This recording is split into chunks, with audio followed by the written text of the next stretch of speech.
Hi guys! Ngayon maglalaga tayo ng dahon ng guyabano. Papakuluan natin.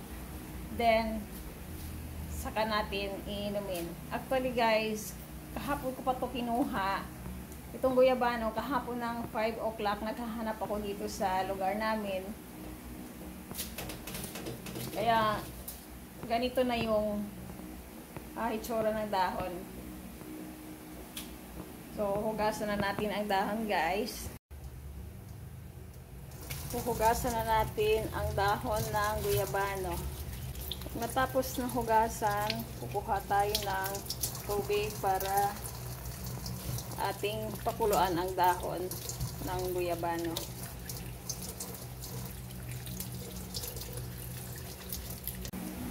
Maglagay tayo ng tubig at pakuluan natin ng 30 minutes.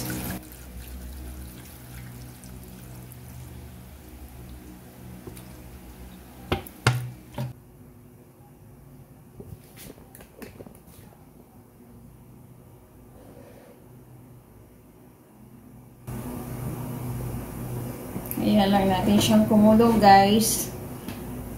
30 minutes na guys. So patayin na natin ang pinakuluang dahon ng guyabano at ating palalamigin.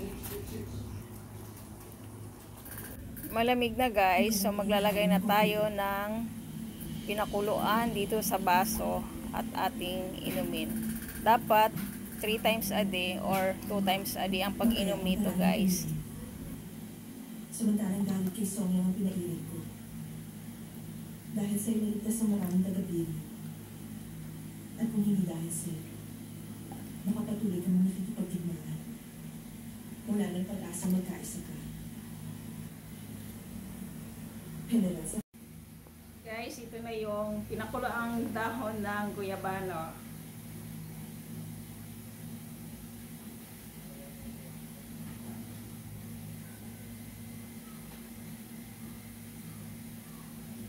Masarap ang guyabano tea, hindi siya mapait, para lang siyang tubig. Ang sabi, gamot daw sa anti-cancer at sa cholesterol. So, kung gusto niyo subukan, maglaga kayo ng dahon ng guyabano.